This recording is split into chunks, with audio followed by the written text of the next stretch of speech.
Now, some of the other ideas that I wanted to bounce off you or think about with you are the ideas that a lot of cultures take ideas from other cultures. So, for instance, let's say that the Egyptian culture was a schema culture, and you have these symbols that have been deciphered or thought about. For instance, the obelisk symbol that we have in these three images in St. Peter's Basilica and in the Washington Monument could relate, or some Egyptologists have related it to the early tales of shaping water from the chaos, and it's like the rays of sun or rays of light coming down and hardening the earth.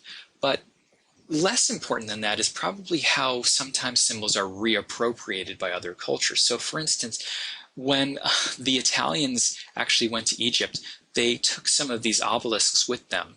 And if you look how this obelisk is a symbol of Egypt, and then it's been placed within the context of the arms of St. Peter's Cathedral in Rome, in Vatican City in Italy, it's actually a way of saying we have some control over this. It's also a way of saying that we come from this culture and we have an understanding of our history. And the same can be said about the Washington Monument on the right-hand side. So in some ways, culture is this thing that's passed on from generation to generation, and there are these ideas behind it in which you have a development of one culture developing into another culture and taking some of the ideas and trying to give them credit even physically by placing them within the monuments. Now, if you're an educated person and you know about Egyptian art, there are these conventions about the portrayal of the body in Egyptian culture that are actually kind of funny and confusing to us as people who grew up in a European, more illusionistic tradition than the Egyptians. So I got this cartoon from the New Yorker magazine, and I thought it was kind of an interesting idea because it shows how we perceive the Egyptian culture, that we know about that compound body view of the torso being in a frontal view, the legs being in profile, and then the head being in profile, and the eye being a frontal view.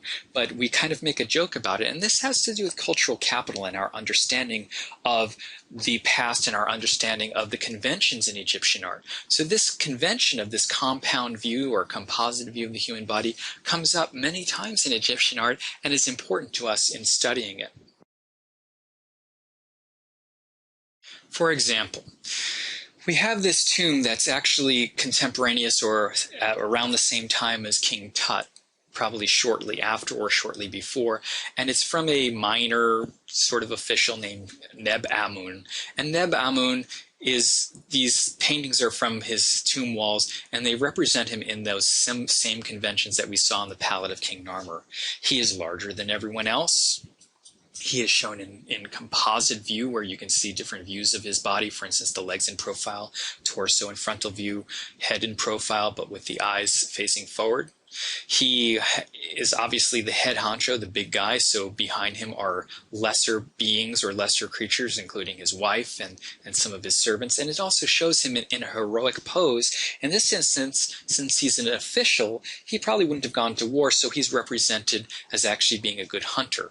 Now, this is kind of important because, for instance, the king or pharaoh needed to be athletic and needed to be powerful, and so one of the roles he had was being a warrior leader. And so we have this translated down. It's kind of an icon of masculinity. Now, these conventions, some people have argued, are actually magical, and that makes the body more complete and more profound in some ways and has more religious power. And this might be true because if you look at other representations of the form from Neb Amun's tomb, what you'll see is actually representations of people that are sometimes in three-quarter view, sometimes in frontal view, and these are the dancing girls who he is celebrating with. And so sometimes the depiction of the important person in a tomb or in art is often represented in that composite or compound view, but then lesser people might be depicted in a lesser way because we don't really need to show them in their full magical ability. So if we pull together some of this stuff and we pull together the funerary rites and what we understand about how the king is viewed and how we have the depictions of important personages and also the religion, it comes together in these so-called books of the dead. And the Books of the Dead are basically papyri, which are basically scroll books that depict the role of a person through their life, but also have religious texts in them, religious prayers, and even some of the ideas that we talked about in terms of creation. So it's almost easier to look at this in a diagram because it lays out some of the characters that we were talking about. So in the very top register, we have his soul. And the soul of Neb-Amun is actually before all of the primordial gods. We see Shu, Tefnet, Geb, Nut, and then we have the less primordial gods, the primary gods, Horus, Isis, Nephthys, and they are actually kind of seated before him, and he is making supplication to them, asking them for some kind of help so that he can move forward through life. Then if we look beneath him, it actually shows his pathway through life, and there's going to be a lot of Books of the Dead that look almost exactly like this.